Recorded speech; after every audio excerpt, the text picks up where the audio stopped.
Okay, so today we are going to have a small lecture on the basic difference between the term density, which we usually are very well aware of, and the other term optical density, which we may not be that aware of. Okay, so the idea here is why does it become essential for us to study these differences? Because when you study the light chapter, especially in class 10th, you study a term which is known as refraction. Okay, you study a term which is known as refraction. See, till ninth and 8th standard you all study reflection of light. Reflection is like light falling on a surface and then getting bent back in the same direction at a particular angle, and so on and so forth. So that is reflection.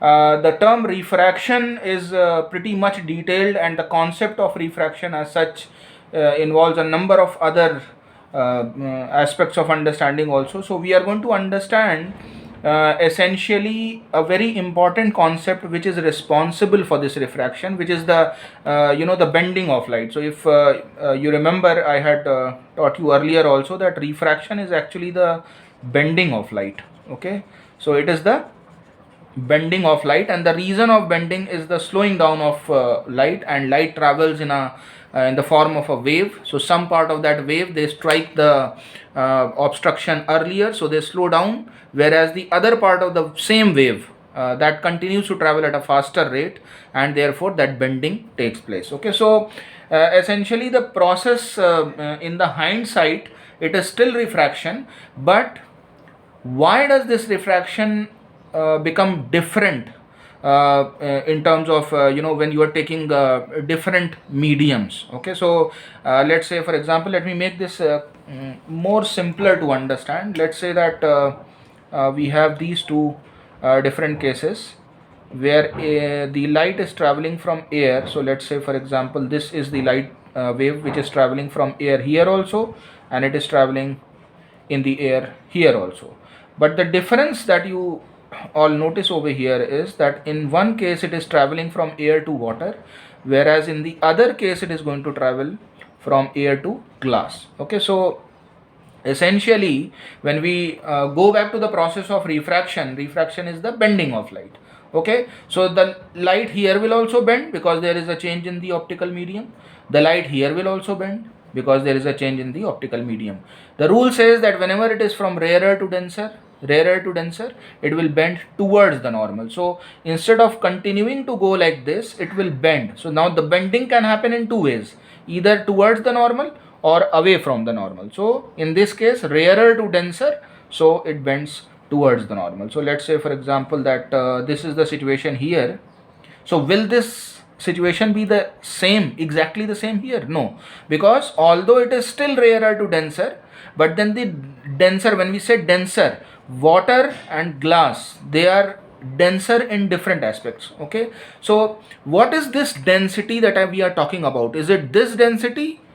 By the way, this is also known as the mass density. Okay, in case you people are not aware, we usually study this as a singular term, density, but then this is more like mass density. Okay, so is this density that we are talking about here, is it this density or is it optical density? If it is optical density, what is optical density? Okay, so that is basically the crux of this particular video that I'm making today. So I hope that by the end of this video you will understand the difference between these two terms, which is mass density and optical density, and where are they relevant. Okay, so that is the idea. Now I'm going to erase this portion because this was just taken as a reference, the reason why we are studying this particular difference. So let's say, for example, that let's discuss about this density first, which we are usually aware of. So it is mass density. We all know that it is the mass of a substance upon the volume occupied by that substance. Okay, so volume occupied by the substance. When I say substance, it is the same substance, so that is logical to interpret. Okay, so whenever we talk in terms of mass density, it is the ratio of the mass of that substance upon the volume which that substance is occupying. Okay, so let's take in terms of examples. let's say for example that we have a cubical block, okay, of wood. Okay, so let's say that this is a cubical block of wood, and here also I have a cubical block of wood. Okay, so let's see this. Okay, so size wise, when you see more or less, you will see that they are same. Okay, so the volume is same. Okay, so let's say that we have these two blocks of wood which are same in terms of volume, so the volumes are same.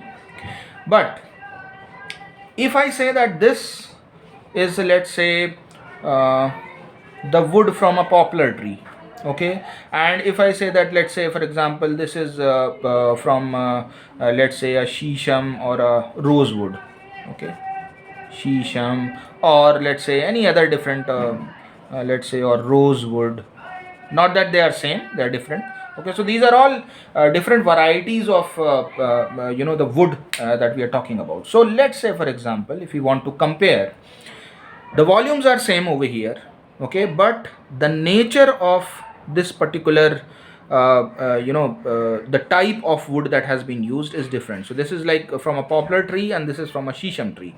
Okay, so we can say that the amount of the substance which is present over here in this block and the amount of the substance which is and the substance is wood. Okay, so the nature of the substance is same in both cases.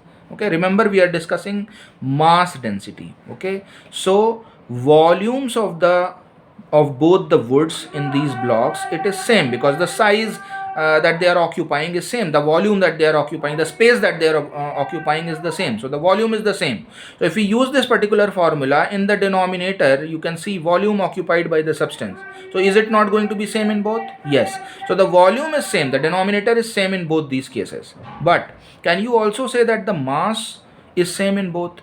It is quite possible that the amount of the poplar wood which is present in this space may not be as high and as compact as it is in case of a shisham tree. Okay, so it is quite possible that the shisham wood particles may be very tightly crammed over here. Okay, so will it not have a little more mass in comparison to poplar? So that is quite possible. Okay, so this is exactly the concept of a mass density, whereas where the amount of the substance present in a particular given space may vary. Okay, so that is what we usually are aware of. Okay, so this is the mass density. But when we talk in all general concepts, we make use of this mass density, but it is especially in terms of light, concepts of light such as refraction and all these things, where we make use of the term optical density. So although the term density is appearing common,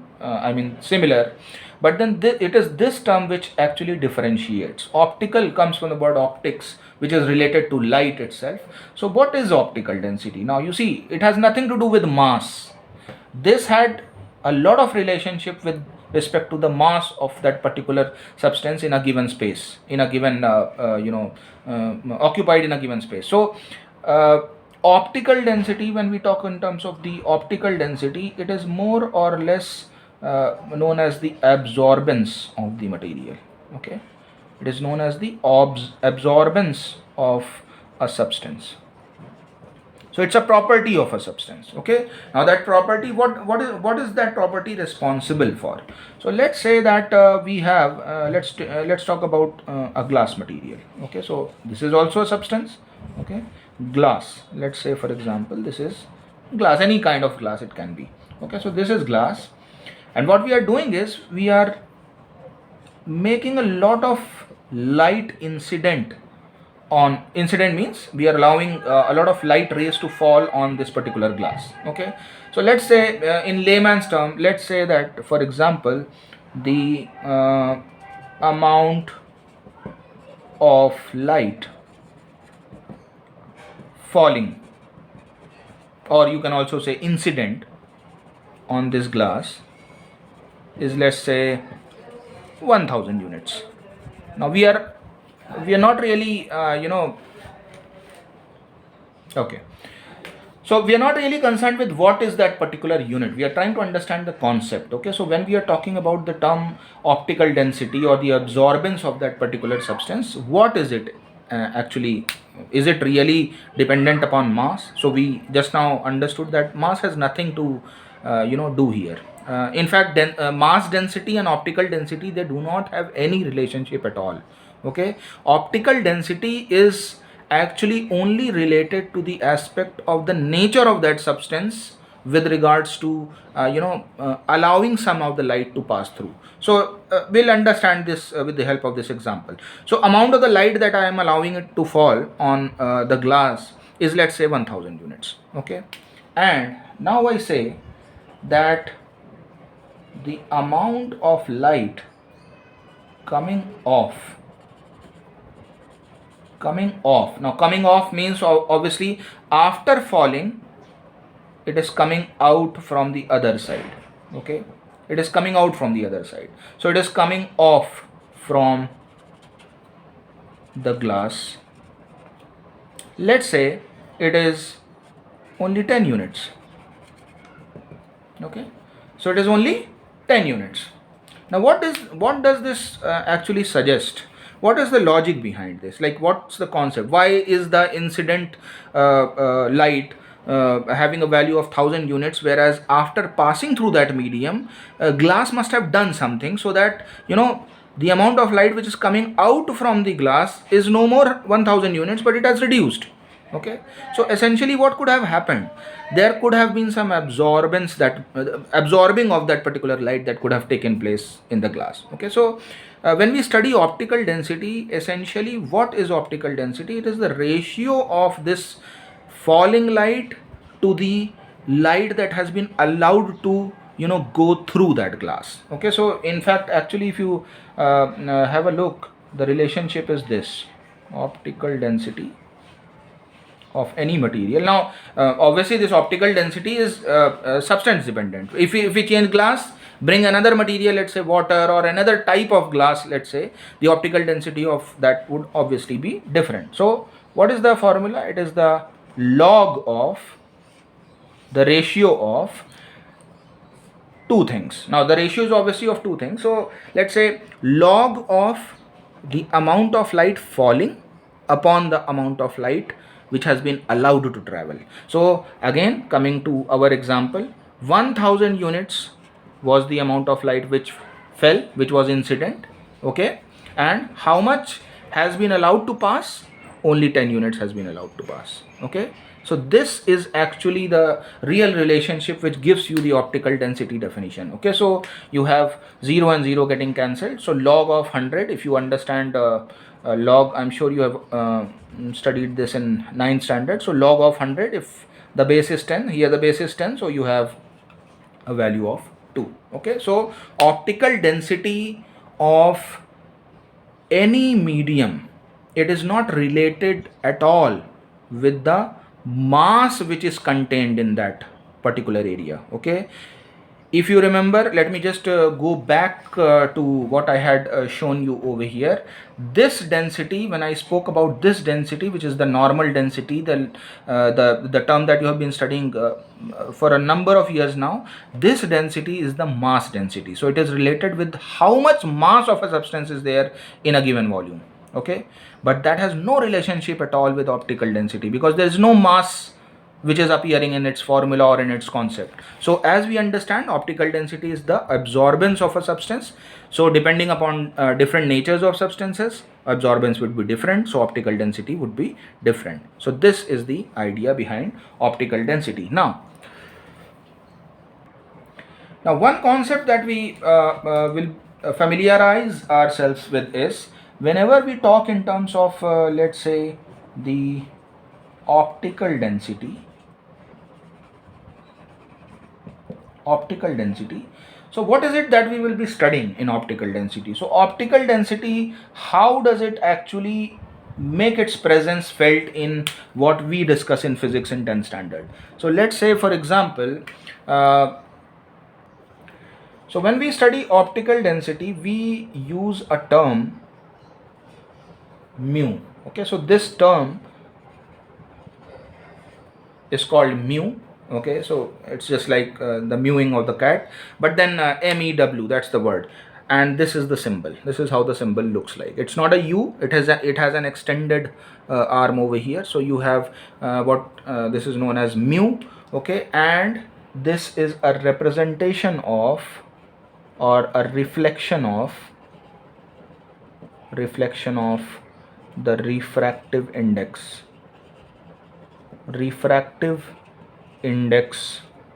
of a material. Refractive index of a material. Now it would not be appropriate to use the word reflection here, because you might get confused with the actual reflection of light. So I'm going to replace that word with a different word. Let's say representation. Okay, representation of refractive index of a particular material. So what is that refractive index? So it is all related to the word optical density. More the optical density of a substance, more will be the value of mu. So what does that basically mean? That the refractive index of that material would also be more.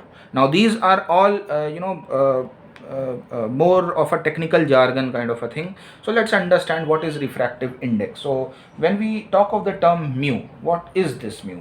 What is this refractive index? It is always with respect to one material with respect to that of another. Okay, so let's say when we take glass, let's say for example we take glass here and we take air here. Okay, so whenever there is a ray of light falling from air and going into glass, there has to be a change of medium. Okay, there has to be a change of medium for the light to bend, for the process of refraction to take place. Okay, so what is it that makes the light bend? Okay, so light is going in this direction. Why does it not continue to go in this direction? Why does it have to bend? It has to bend because there has been a change in the optical medium of the optical medium through which the light is traveling. So you see, when the optical medium changes, the term optical density comes into play. Okay, so will I be right in saying that optical density of air is different and optical density of glass is different? Yes, I will be certainly correct in saying that optical density of air and optical density of glass is different. Now, different in what sense? So, you see, when we talk again in terms of optical density, we talk in terms of the speed of light. Okay, so light is traveling in air with a particular speed. So let's say for example the speed of light in air, which is represented with a small c, it is 3 into 10 to the power 8 meters per second. Okay, let's say for example this is ideally actually it is in vacuum, but then this is more or less close to that. Okay, so the speed of light in this medium, which is the air medium, is this much. Okay, so what is going to be the speed of light in glass? Let's say, let's use the term v, velocity. Okay, velocity of the light in glass, is it going to be same as this? No, certainly not. It is going to be lesser than that, because glass is optically more dense than air. Okay, so it is here that the term optical density comes into play, not the mass density as I just now explained, optical density. Okay, so optical density of any medium is dependent upon the nature of that medium. So if I change this glass, if I remove this glass medium and bring water medium, so again the optical density of that water as a medium will be different. Okay, so we will get a different value. So let's say for example that the velocity which was captured in glass, it came out to be, let's say, 2 into 10 to the power 8 meters per second. Okay, so the velocity of light in air is this much. Velocity of light in glass, which is the second medium, came out to be this.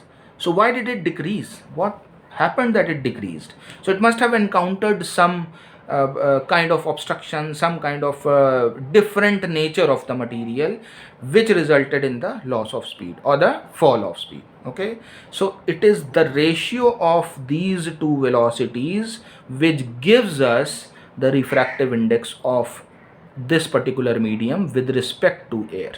Okay, so whenever we talk in terms of let's say the refractive index, now here in this particular example, if I talk, refractive index of the second medium is always written to the right side. So refractive index, now this is obviously medium 1, this is obviously medium 2. So refractive index of medium 2, which is glass, with respect to air, which is medium 1, so it is always written on the left hand side over here. Okay, so let me just bend this. Okay, so refractive index of second medium with respect to first medium, the formula is velocity of light in the first medium upon velocity of light in the second medium, which is glass. Okay, so do we know the values of these two? Yes, we do know the values of these two. So let me put that across. This upon this 10 to the power 8 gets cancelled, so you have 3 upon 2, which is 1.5.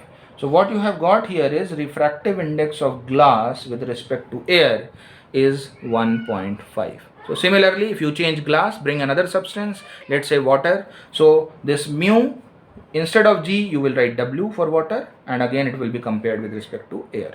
So please note that this is the concept of optical density. It has nothing to do with mass density. Optical density is related to the density with respect to some of the intrinsic properties of the medium through which the light is passing. Okay, and the way in which the speed of light is affected by that medium. Okay, so if you change the medium, the way it will affect the speed of light will also become different, and therefore the related term mu, which is also known as the refractive index of the medium, will also differ. Okay, and there are some other terminologies that are used, so let me just quickly brief you upon that also. You can have when somebody writes refractive index of only G and they don't write anything over here, so you will automatically understand that this is nothing but refractive index of glass with respect to air. So when they don't specify the first medium, it is usually taken as air. Okay, but if you have, let's say for example, water over here and glass over here, okay, that is also a possibility that the light is traveling from water and going into glass. So in that case, air does not come into play anywhere. So in that case, what will happen is you will have refractive index of the second medium, which is again glass, with respect to the first medium, which is water now. Okay, so this is like refractive index of glass with respect to water.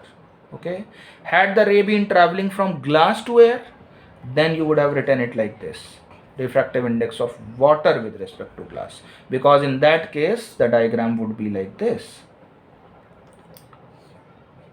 The first medium would be glass, the second medium would be water. So the second medium is always written to the right hand side. Okay, so I hope that you have you'll understand by going through this video, you'll understand the difference between optical density and the mass density.